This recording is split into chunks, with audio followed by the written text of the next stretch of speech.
يا مساء الخير والرضا والبركة على كل متابعين أكلنا بالمصري. النهاردة هعمل معاكم فطاير القوارب بطريقة سهلة جدا هتعجبكم.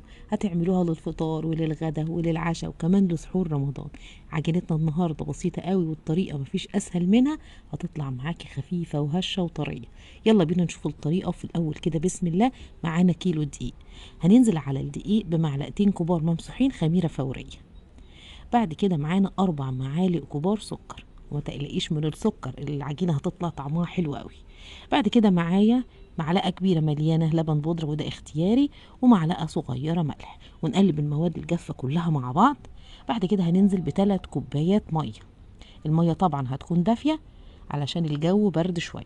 هنبتدي نلم العجينه ونعجن كويس قوي ونخدم العجينة كويس قوي، ونشوف لو محتاجة مية هنزود شوية صغيرين، يعني معلقة او معلقتين، ونعجن تاني لحد ما نوصل للقوام ده. عجينة ناعمة وطرية لكن متماسكة، حاجة بسيطة. نحط العجينة في الطبق ونغطيها ونسيبها لحد ما تخمر ويتضاعف حجمها. بعد كده على الرخام رش الدقيق وننزل بالعجينة بعد ما تضاعف حجمها. وهنحط جنبنا البلانشة او طبق او صينية ونرش عليه رشة دقيق برضو، ونلم العجينة على شكل رول كبير، ونجيب المقطع او السكينة ونقطع قطعيات بالتقريب كده قد بعض، يعني حجم كده البرتقانة الصغيرة خالص. وبعد كده هنبتدي ناخد العجينة ونكورها ونلمها كويس قوي على ايدينا ونشكلها بالطريقة البسيطة دي ونرصها على رشة الدقيق. هخلص الكمية كلها واغطيهم بكيس بلاستيك ونحضر الحشوة مع بعض. تقدري تستخدمي اي نوع جبنة، انا استخدمت نوعين، جبنة ملح خفيف وجبنة حادقة. ومعايا 4 من الفلفل الرومي وزيهم من الفلفل الحامي، ومعايا قطعة من اللانشون. يعني تقريبا كده نص كوباية صغيرة من اللانشون، انا قطعت الكمية دي لمكعبات صغيرة. ومعايا نص كوباية من الزيتون المخلي. هي دي الحشوة، بسيطة جدا. وهنقلبهم كلهم مع بعض ونركن الحشوة على جنب ونبتدي نفرد العجين. رش الدقيق على الرخامة ونحط كورة من العجين ورش الدقيق فوقيها ونبتدي نفرد بالفردة أو بالنشابة. هنفردها على شكل بيضاوي. بعد كده هنحط الحشوة في النص. وهنا عندنا طريقتين للتقفيل.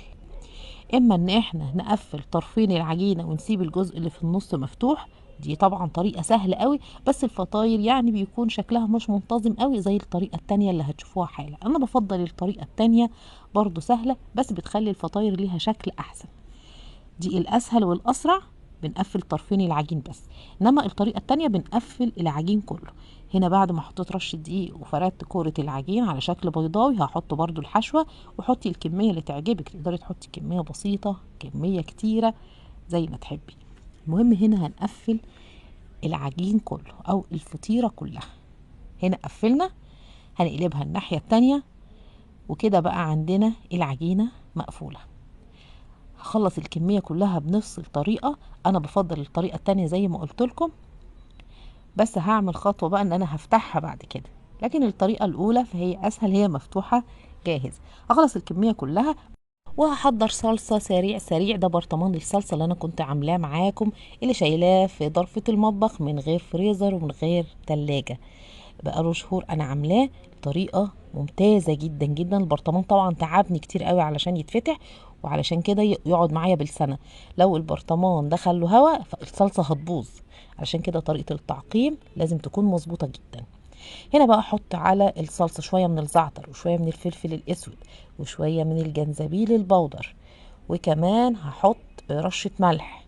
بس مش هكتر الملح قوي علشان احنا مستخدمين في الحشو زيتون وجبنه حادقه. بعد كده معايا شويه من التوم البودر والبصل البودر. طبعا التوم البودر غامق شويه عشان كنت عاملاه في البيت. وهقلب كل المكونات دي مع معلقتين 3 كده 4 زيت.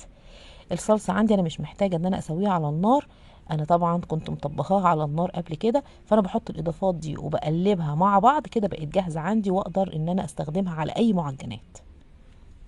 كده الصلصه جاهزه. هنبتدي بقى نفتح الفطاير. الفطاير عندي انا سبتها يعني 5 دقايق كده على ما حضرت الصلصه. وهبتدي هنا ان انا افردها شويه بايدي، يعني ببططها تبطيطه كده بسيطه. وبعد كده هدهن وش الفطاير بالصلصه. طبعا عشان الفطاير مقفوله فدهانها اسهل بكتير. لكن لو انت عملتي الطريقه الاولى فانت هتحاولي بالفرشه كده تمشي على الجزء المفتوح من العجين بس.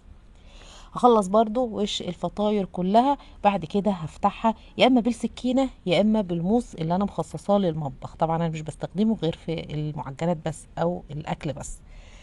فهجيب الموس او السكينه وهبتدي ان انا افتح الفطاير، بس مش هجيبها من اولها لاخرها، يعني هسيب تقريبا 2 سم فوق كده و2 سم تحت. بعد كده بالمعلقه او بالسكينه ببتدي اوسع طرف العجين من بعضه علشان الحشو اللي في النص يبان. بس كده نقدر ان احنا نكتفي بالحشوه اللي عملناها، او نزود على الوش شويه جبنه موتزاريلا. هنا بقى ليك الاختيار، يعني حسب ما تحبي. وممكن على فكره الجبنه الموتزاريلا نوزعها مع الحشوه نفسها واحنا بنقلبها. انا حطيت شويه من الجبنه، وبعد كده هدخل الفطاير فرن سخن مظبوط على درجه حراره عاليه، انا ظبطها على 220، وحطيت الفطاير على الرف اللي في النص والنار من تحت بس. قعدت معايا 15 دقيقه وطلعت بالجمال ده، واخده لون ذهبي حلو قوي. الارضيه بتاعت الفطاير مستويه مظبوط، كمان طالعه طريه وهشه وخفيفه. العجينه بسيطه جدا زي ما شفتوها، يعني ما فيهاش اي حاجه مكلفه غير معلقه اللبن البودره اللي انا حطيتها، وكمان ممكن ان احنا نستغنى عنها.